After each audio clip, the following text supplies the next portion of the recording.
Hello student, आप physics classes में पढ़ रहे हैं।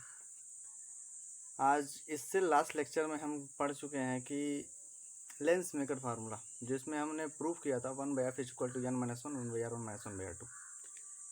आज हम उसी का नेक्स्ट टॉपिक की बात करेंगे कि यदि उसी लेंस को किसी ऐसे लिक्विड में डाल दिया जाए, ठीक है, जिसका रिफ्रैक्टिव इंडेक्स कम हो या ज़्यादा, उस लेंस के कांच के कम हो या ज़्यादा हो, तो उसकी फोकस दूरी पर क्या इफेक्ट पड़ेगा, उसकी प्रकृति कैसी करेगी।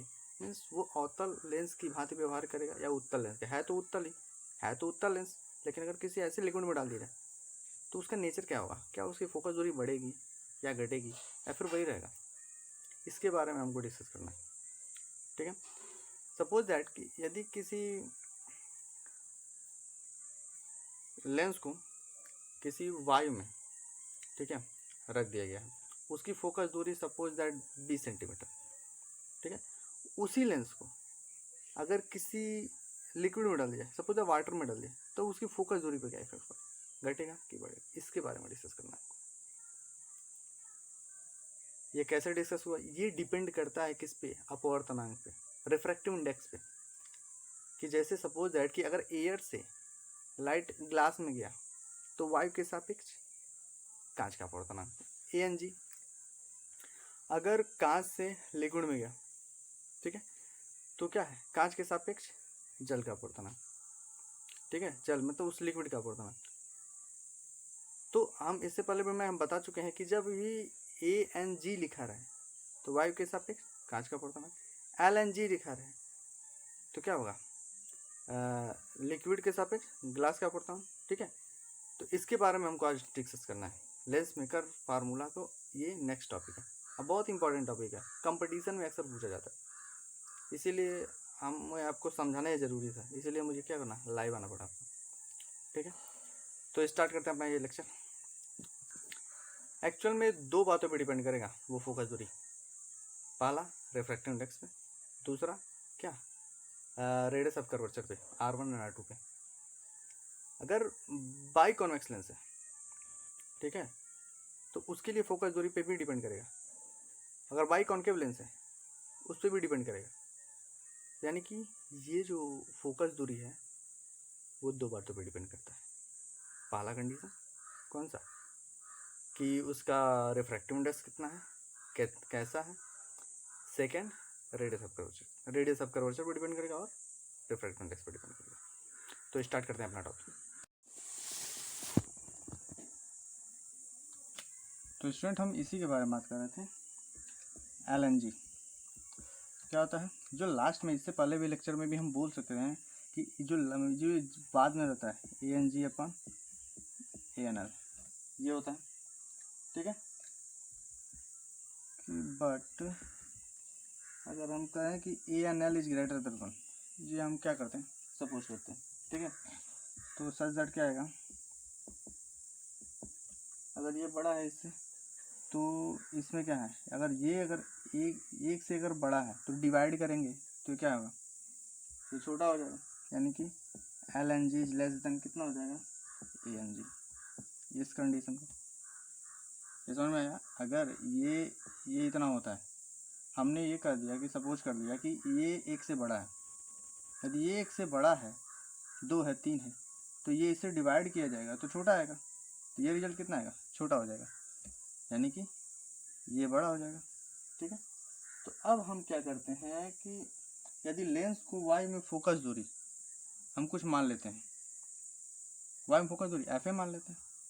यदि लेंस का वाई में फोकस दूरी क्या है, FA, तो फार्मूला क्या होता था, 1/f इज इक्वल टू क्या होता था कि n-1। तो कौन सा लेना है हमको, कि वायु के सापेक्ष कांच का अपवर्तनांक, तो ANG -1 और 1/R1 -1/R2। लास्ट लेक्चर में हम इसी को प्रूव किए थे। एयर में है तो हम ए सफिक्स लेते ताकि हमको याद रहे कि एयर का है, ठीक है। तो अब हम एक काम करते हैं, ठीक है, अब हम उसी लेंस को, ये वायु में था तब इतना है, अब उसी लेंस को किस में डाल रहे हैं, हम उसी लेंस को अब डाल दे रहे हैं किस में, लिक्विड में। तो लिक्विड में जब डालेंगे तो कितना आएगा, 1/FL, सफिक्स में FL कर दें, ANG ALN -1 is equal to 1/r1 minus 1/r2, ये आ गया। अब हम क्या करते हैं, इसको डिवाइड कर देते हैं, ठीक है, इक्वेशन फर्स्ट और ये इक्वेशन सेकेंड। तो अगर हम इसको डिवाइड करते हैं यानी कि 1/fa 1/fl, यानी कि इक्वेशन फर्स्ट डिवाइडेड सेकेंड, तो क्या आ जाएगा, ang minus 1/r1 minus 1/r2 और anl minus 1/r1 minus 1/r2, इसे कैंसिल, ठीक है, ये ऊपर चला जाएगा, FL अपन FA इक्वल टू क्या हो जाएगा, ang माइनस 1 और anl माइनस 1, ये आ जाएगा, ठीक है। अगर यहाँ पे ध्यान दीजिए anl क्या है, एक से बड़ा है, अगर एक से बड़ा है तो ये इसकी वैल्यू क्या आएगी, पॉजिटिव आएगी, ठीक है, इसकी वैल्यू क्या आएगी, पॉजिटिव आएगी। और इसकी वैल्यू अगर ये एक से बड़ा है ये वाला, तो इसको डिवाइड करेंगे तो इससे छोटा ही हो जाना है। तो कुल मिलाकर हमको ये पूरा रिजल्ट जो है, ये जो है ang माइनस 1 और anl माइनस 1, ये किसके बड़ा आएगा, एक से बड़ा आएगा। और ये एक से बड़ा आएगा तो अपना रिजल्ट क्या होगा, इसी इक्वेशन में, इस वाले इक्वेशन में क्या इफेक्ट पड़ेगा, देखते हैं। इस वाले इक्वेशन में FL/FA यदि ये एक से बड़ा है तो निश्चित है कि ये इसके बराबर है, तो ये भी एक से बड़ा होगा, इसका इसमें मल्टीप्लाई कर देते हैं, तो FL अभी ये यही है, यानी कि द्रव में डुबोने पर लेंस की फोकस दूरी क्या हो जाती है, बढ़ जाती है। ये पढ़ने से ये एयर में फोकस दूरी है और ये क्या है, ग्लास में फोकस दूरी है, यानी कि अगर किसी द्रव में डाल देने पर उसकी फोकस दूरी क्या हो जाती है, बढ़ जाती है, इस पर डिपेंड करेगा। और इससे पहले मैं बता भी चुका हूँ कि वो रिफ्रैक्टिव इंडेक्स पे भी डिपेंड करता है, किसका कितना ज़्यादा है उस बात पर डिपेंड करता है। तो कैलकुलेशन से आप क्या कर सकते हैं, सॉल्व कर सकते हैं। ये फर्स्ट कंडीशन था। फर्स्ट कंडीशन क्या था कि डिपेंडेंस अपॉन रिफ्रैक्टिव इंडेक्स। आप हेडिंग डाल सकते हैं इस लेक्चर को स्टार्ट करने से पहले ही, जब हमने लिखना स्टार्ट किया था तो लिख सकते हैं कि dependence of refractive index. Second condition में हम लिखेंगे कि डिपेंडेंस अपॉन क्या, रेडियस ऑफ कर्वेचर, ठीक है।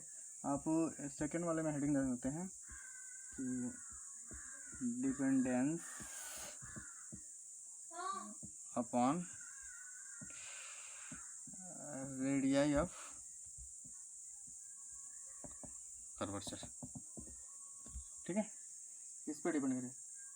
तो अब इस एक हम मान ले रहे हैं कि फर्स्ट वाले कंडीशन में कि क्या है, बाई कॉन्वेक्स लेंस है, पहले मान लें बाई कॉन्वेक्स लेंस है। तो बाई कॉन्वेक्स लेंस में पहला वाला क्या होता है, कॉन्वेक्स, दूसरा वाला क्या होता है, कॉनकेव, यानी कि कॉन्वेक्स के जो रिफ्रैक्टिव इंडेक्स होता है क्या होता है, प्लस का, यानी कि R1 की वैल्यू क्या हो जाएगी, प्लस की, और सेकेंड वाला क्या है, कॉनकेव है, कॉनकेव रिफ्रैक्टिंग सरफेस तो माइनस की, यानी कि माइनस R2। इस पॉइंट को आप वर्ड्स में लिख सकते हैं कि बाई कॉन्वेक्स में यही है ना, बाई कॉन्वेक्स। याद करिए कि जब हमने ऐसे करके आपको सॉल्व कराया था, हमने वो रिजल्ट लाया था यहाँ से बिंदु अपडेट करके, यहाँ से इमेज बना के, तो उसके लिए ही मैं बात कर रहा हूँ, ठीक है। एक्चुअल में ये दोनों रिफ्रैक्टिव कॉनकेव रिफ्रैक्टिंग सरफेस और कॉन्वेक्स रिफ्रैक्टिंग सरफेस को ऐड करके बाई कॉन्वेक्स लेंस बनाया गया। इस एक का प्लस R1 है, एक का क्या है माइनस R2 है। तो उस बात पे हमारा फार्मूला क्या होता था, 1/f is equal to n minus 1 और 1/r1, R1 की वैल्यू प्लस का, और क्या होता था माइनस, फार्मूले में ही होता था माइनस R2, यानी कि 1/f इज इक्वल टू क्या हो जाएगा, n माइनस 1 और 1/r1, माइनस माइनस से प्लस 1/r2। तो इस कंडीशन में क्या होता है, धनात्मक, यानी उत्तल लेंस की फोकस दूरी इसमें क्या हो जाएगी, ऑलवेज पॉजिटिव। बोलो भाई, अगर बाई कॉनकेव लेंस होता तो क्या होता, अरे कुछ नहीं होता, बाई कॉनकेव लेंस होता ये भी माइनस, ठीक है, माइनस, ठीक है, माइनस रहता। अब हम माइनस को कॉमन ले सकते हैं, ठीक है, चेक कर लेते हैं एक बार। देखो अगर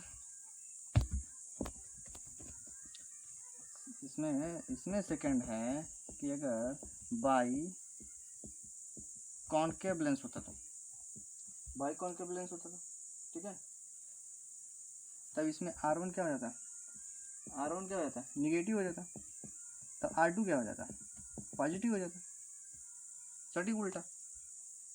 तो फार्मूला क्या होता था, यही फार्मूला है, 1/f is equal to n-1 और 1/r1-1/r2, ये फार्मूला है, इसी फार्मूले में पुट करते हैं। तो 1/f is equal to n-1 और 1/-r1 और माइनस तो फार्मूले में है r2, ठीक है, तो माइनस को कॉमन ले लेते हैं, तो 1/f is equal to minus, तो इसमें क्या हो जाए, माइनस कॉमन हो गया तो 1/r1 + 1/r2। इससे क्या पता चलता है कि फोकस दूरी क्या है, ऋणात्मक, यानी कि इस कंडीशन में वो अवतल लेंस की तरह काम करेगा, तब ऋणात्मक है। यही है आपका रिजल्ट। उम्मीद है आपको समझ में आया होगा। नेक्स्ट लेक्चर में हम बात करेंगे, इंपॉर्टेंट कुछ लेक्चर ही लेके आएंगे, ठीक है, तब तक आप रिवीजन करते रहिए पीछे का, ठीक है। उम्मीद है आपको समझ में आया होगा।